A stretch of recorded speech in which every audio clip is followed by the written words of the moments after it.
Hello guys, nakatulog ako. Dito kasi sa terrace, kahit na sobrang mainit ang panahon, kita nyo, init ng panahon na. Mainit ang panahon. Grabe kainitan. Yan, guys, ganyan kainit. Pero, malamig dito sa bahay. Sa terrace ko, malamig. Tapos, nagising ako kasi binigyan ako ng tikoy. At tama-tama, nagtimpla ako ng blue and blackberry na tea. Ayan. Match na match yan. Yan, mga ka-tea. Match na match to. Tikoy. And tea. Tikoy and tea.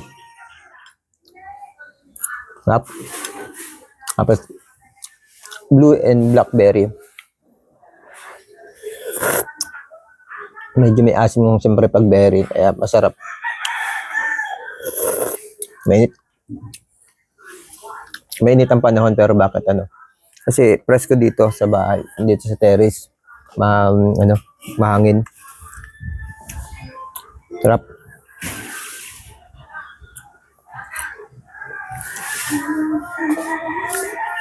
Maganda yung location ko. Napakagandang location ito. Itong area ko. Kaya ang gagawin ko dito ng shop. Bagay na bagay. Naglilinis ako kanina. Okay na itong area. Kung may pera nga ako, pwede ko nang patayuan Malinis na. Kaso, ilang taon pa ang dadaan bago kumano yan. Siyempre, wala naman tayong pera pamuhunan. Tsaka, wala. Ako din naman ang tatao dyan.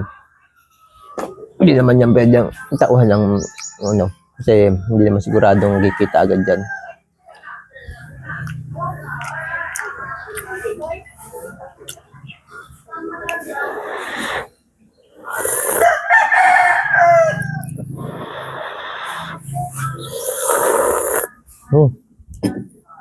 Sarap.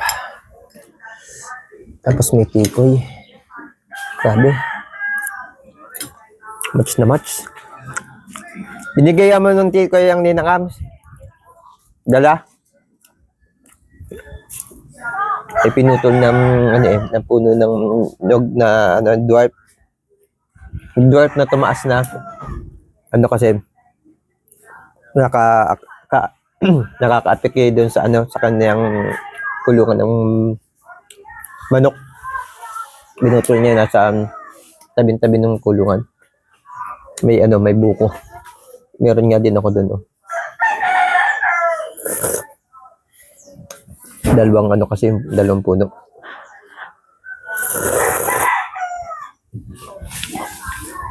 Tsaka para lumaki yung mangga. May tanim kasi yung mangga sa ilalim. Hindi makalaki dahil nga hindi na aarawan yun. Open na, naaarawan na.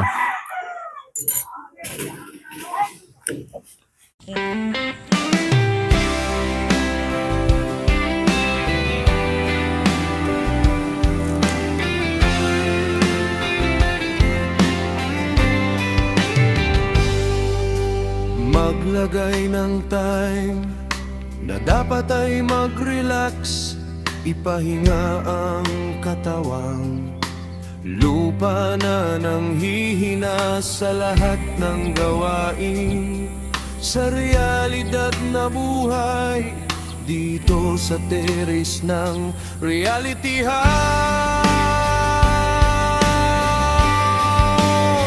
Sa reality camp ng Arabella Garden, magpahinga na gusto ko. Talagang enjoy ako lagi at hindi ko pagpapalit.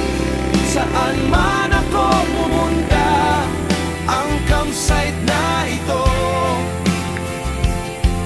ang taging pagaling.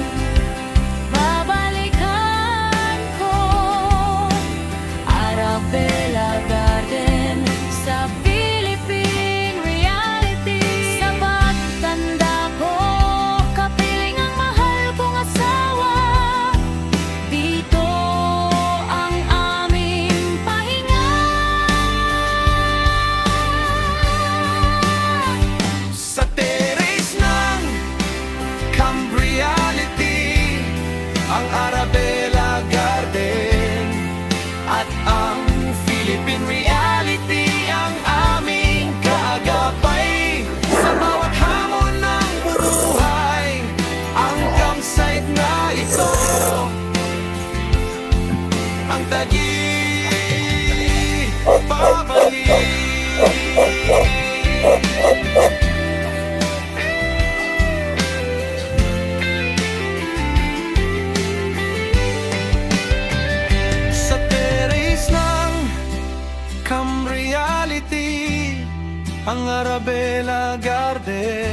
may papakita ko sa inyo area. Yung aking ginagawa. Yan yung area na ginagawa ko. May inapuin ako doon kasi may mga yung lumang kahoy.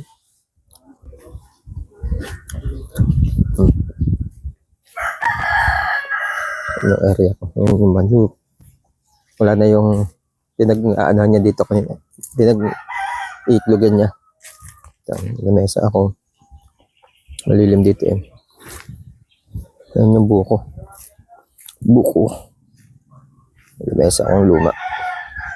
Yung kakao. Malinis na. Yan. Yung pinagkukulungan ng manok, tinatanggal na. Baking area. Yan yung magiging shop natin. Balang araw. Ito. Yan. Ihahanap namin ng kukuha ng kahoy na ano. Mga marami dito nagkakahoy pa eh. Yung sa lutuan. Kasi sa mabulok. Pamimigay namin para pakinabangan. Napuyan namin yung ano, yung mga may anay-anay kasi.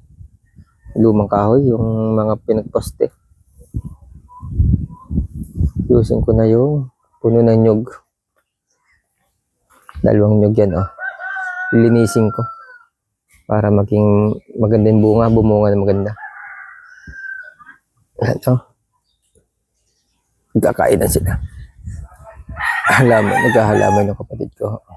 Kaya, maganda talaga dito. Nagkakainan sila doon ng tikoy sa kabila. Ako dito sa akin. Ano? Ito nyo, init dito. Oh. Sobrang init.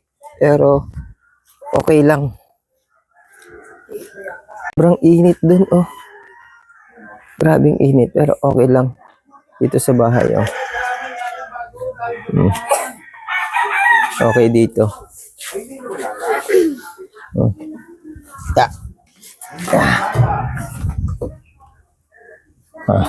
Malamig dito. Nakatulog nga ako eh. Kaya maganda dito sa ano, sa area ko talaga. Pati dun sa gagawa natin ng shop. Maganda. Ganito din. Ang package natin doon yung magiging ano, magiging relax yung mga customer kasi malamig. Katanghali. Tapos tatamnam natin yung mga paligid ng ano. Bukod dito sa mga ubas na kung gaganda yung ubas, tutuloy natin. Kung hindi naman, okay lang. Kasi doon naman magtatanim din tayo ng mga ornamental plants, yung medyo nakaka-relax mga bango. Para maganda yan. Maganda doon sa ano, mga tao. Customer. Malamig yung senaryo, yung paligid. May dumaan sa sakyan, hindi pa kinig. Malayo eh. Paloob ako eh. Medyo paloob yung lote ko. At saka kagandahan, wala nang rough road dito sa amin eh.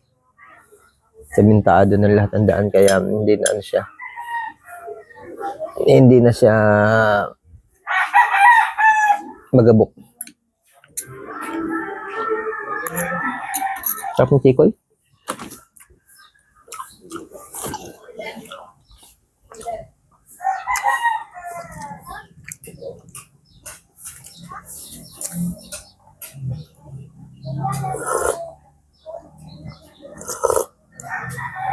Pag-ayos ko dito kanina,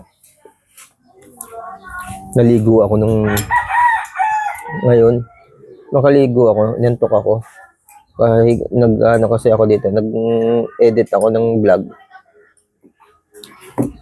Hindi ko naman kasi na-vlog yung ano, yung mga ginagawa ko. Ay, limutan ko. Yun, nalimutan ko. Inedit yung mga lumang, mga nakaraang pang-vlog, mga nakaraang araw. Tapos yun, ganito. Ito yung mga relaxing moment na yung nabablog ko.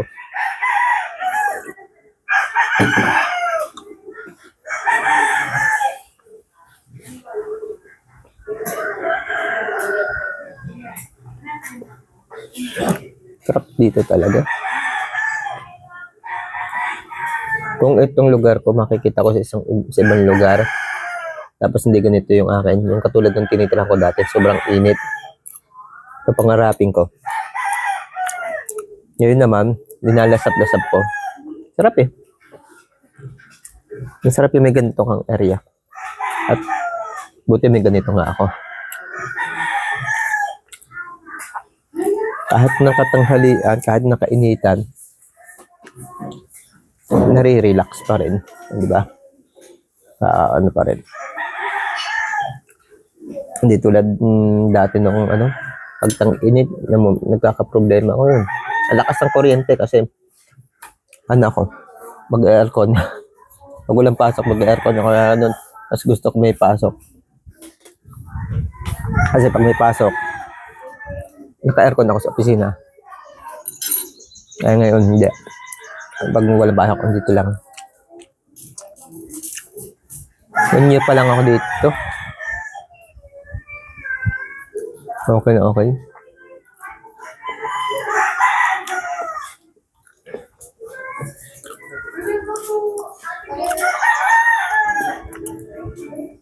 Dati doon sa bahay.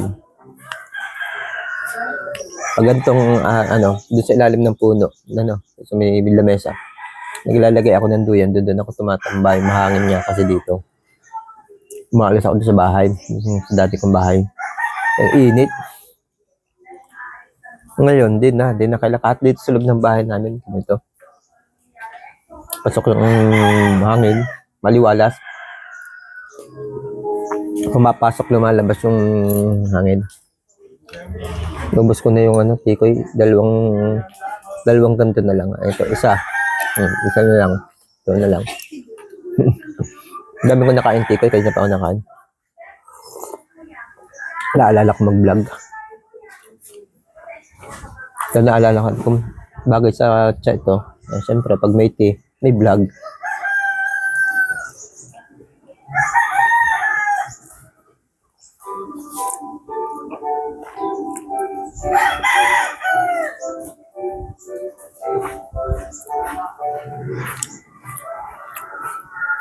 Last. Up. Paano mga kaibigan? Cheers.